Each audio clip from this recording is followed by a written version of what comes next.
আসসালামু আলাইকুম ওয়া রাহমাতুল্লাহি ওয়া বারাকাতু। লোড আনলোড পেশা, যেটাকে আমরা আরবিতে আমিল তাহমিল ওয়া তানজিল বলে থাকি। আর এই লোড আনলোড পেশা সম্পর্কে কিন্তু সৌদি আরব প্রবাসীদের মনে নানা রকম প্রশ্ন রয়েছে। কেউ বলবে যে ভাই লোড আনলোড পেশাতে আসা মানেই হচ্ছে সাপ্লাই কোম্পানি, আবার কেউ বা বলবে যে লোড আনলোড পেশাতে আসলেই সৌদি আরবে লাইফটা শেষ। তো আমি আছি মোহাম্মদ তৌফিক এলাই। এই লোড আনলোড পেশা সম্পর্কে আজকে বিস্তারিত আপনাদের সঙ্গে আলোচনা করব।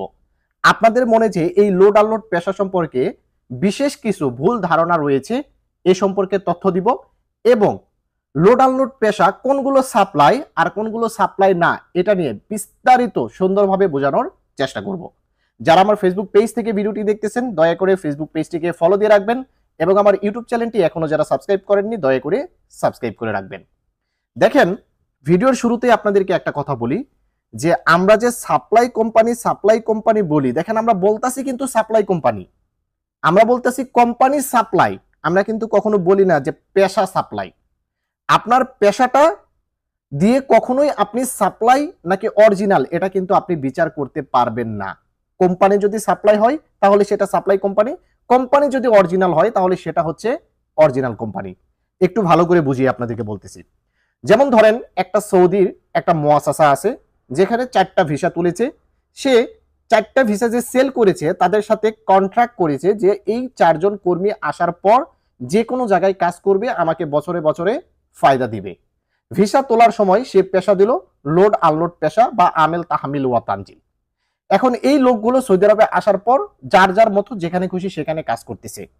এখন আপনাকে যে ভিসাটা দিয়েছে তার সাথে সেই সৌদির কি ইত্তেফাক হয়েছে, আপনাকে কয় মাসের ইকামা দিবে, 1 বছরের না 3 মাসের, সেটা কিন্তু সেই দালাল জানে বা যে ভিসাটা নিয়েছে সে জানে।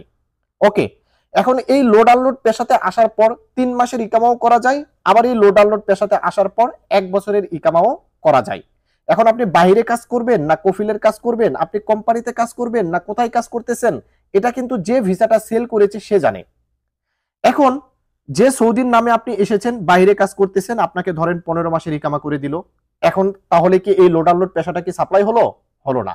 তার মানে এই লোড আনলোড পেশা দিয়ে আপনার শরিকা থেকেও ভিসা তোলা যাচ্ছে বা কোনো মুআসাসা থেকেও ভিসা তোলা যাচ্ছে। আপনি এই লোড আনলোড পেশা দিয়ে ফ্রি ভিসাতেও কাজ করতে পারতেছেন বা কোনো কোম্পানিতেও কাজ করতে পারতেছেন। তাহলে কিন্তু এই পেশার উপরে ডিপেন্ড করে কিন্তু বলা যাচ্ছে না যে আপনি সাপ্লাই কোম্পানি নাকি অরিজিনাল কোম্পানি। কোম্পানি যদি সাপ্লাই হয় সেটা সাপ্লাই, তার মানে এই নয় যে আপনি লোড আনলোড পেশাতে এসেছেন মানে আপনার জীবন শেষ। এমন হতে পারে যে আপনি লোড আনলোড পেশাতে এসেছেন, সেই কোম্পানিটা ভালোও হতে পারে। যদি কোম্পানি ভালো হয় তাহলে আপনার কপাল ভালো, পেশা দিয়ে কোনো কিছু বিচার করা যাবে না। আরো একটু ভালো করে আপনাদেরকে বুঝিয়ে বলতেছি। যেমন ধরেন একটা ভালো কোম্পানি, তার অফিস ক্লিনারে 10 জন লোক লাগবে। এখন সে 10টা ভিসা তুলে, ধরেন বাংলাদেশে 10টা ভিসা পাঠিয়ে দিল, 10 জন লোক আসলো, অফিস ক্লিনার পেশা দিয়েই কিন্তু ভিসাটা তুলেছে। আপনি আসার পর দেখতেছেন কোম্পানিটা সাপ্লাই। এখন কি এটা পেশার দোষ? পেশার কিন্তু দোষ না, কোম্পানিটা সাপ্লাই বিদায় আপনি সাপ্লাই কোম্পানিতে পড়ে গেছেন। এখন যদি এই জায়গায় লোড আনলোড পেশা দিয়ে আনে, কোম্পানি যদি ভালো হয় তাহলে তো কোম্পানি অবশ্যই ভালো হলে তো আপনার কপাল ভালো। তার মানে পেশা লোড আনলোড হলেই যে সাপ্লাই হইতেছে এটা কিন্তু হচ্ছে না। তাহলে অফিস ক্লিনার বা একটা কোম্পানিতে জেনারেল ম্যানেজার হিসেবে 10টা লোক আনলো, আনার পর দেখা গেল যে ওই কোম্পানিটা সাপ্লাই, তার মানে পেশা জেনারেল ম্যানেজার অনেক ভালো একটা পেশা, এটার মানে কিন্তু পেশার কারণে কিন্তু সাপ্লাই কোম্পানি হলো না, কোম্পানিটা সাপ্লাই বিদায় কিন্তু আপনার পেশাটা খারাপ হয়ে গেছে। আমরা নতুন যারা আসতেছি এই জিনিসটাই কিন্তু আমরা বুঝি না। অর্থাৎ কোম্পানি যদি অরিজিনাল হয়, আপনার পেশা যদি লোড আনলোড হয়ে থাকে তারপরেও কোনো সমস্যা নেই। আবার কোম্পানি যদি সাপ্লাই হয়, আপনার পেশার যদি জেনারেল ম্যানেজার হয়ে থাকে তারপরেও কোনো লাভ নেই। তার মানে পেশা যত ভালোই হোক না কেন, কোম্পানি সাপ্লাই, তাহলে আপনার কপাল পড়ছে। তার মানে পেশার উপরে ডিপেন্ড করে কিন্তু এটাকে আমরা কখনোই সাপ্লাই কোম্পানি বা লোড আনলোডে এসেছি মানে আমার জীবন শেষ, এটা কিন্তু কখনোই বলা যাবে না। এখন আপনাদেরকে একটু বোঝানোর চেষ্টা করতেছি যে আমরা কেন লোড আনলোড পেশাটাকে সাপ্লাই বলে থাকি। দেখেন, যখন একটা অরিজিনাল কোম্পানির কোনো একটা সেক্টরে লোকের প্রয়োজন হয়, সাপোজ ধরেন তার অফিস ক্লিনার পোস্টে 20 জন লোকের প্রয়োজন হবে, দেখবেন ওই অরিজিনাল কোম্পানিটা ওই 20 জন লোক অফিস ক্লিনার পেশা দিয়েই ভিসাটা তুলবে। ওরা কিন্তু কখনোই লোড আনলোড পেশা দিয়ে ভিসাটা তুলবে না। লোড আনলোড পেশা দিয়ে ভিসা তুলে লোড আনলোডই কাজ করাবে। লোড আনলোড পেশা দিয়ে ভিসা তুলে কখনোই অরিজিনাল কোম্পানিগুলো অফিস ক্লিনারের কাজগুলো করাবে না। কিন্তু প্রবলেমটা হচ্ছে যে সকল সাপ্লাই কোম্পানি তারা গণহারে লোড আনলোড পেশায় ভিসা তোলে, গণহারে। কারণ তাদের কোনো কন্ট্রাক্ট নেই, তাদের কোনো কাজ নেই, কিছুই নেই। গণহারে লোড আনলোড পেশায় লোক তুলে আপনাকে এয়ারপোর্ট থেকে রিসিভও করবে না। তখন আমরা এই পেশাটাকে খারাপ মনে করি, অথচ পেশাটা খারাপ না, খারাপ হচ্ছে ওই কোম্পানিটা। ওই কোম্পানিটা সাপ্লাই, সে গণহারে লোড আনলোড পেশায় লোক নিয়ে এসেছে, কিন্তু তাদের কোনো কন্ট্রাক্ট নেই, তাদের কোনো কাজ নেই, কোনো কিছুই নেই। যার কারণে কিন্তু আমরা লোড আনলোড পেশাতে এসে ফেসে যাচ্ছি।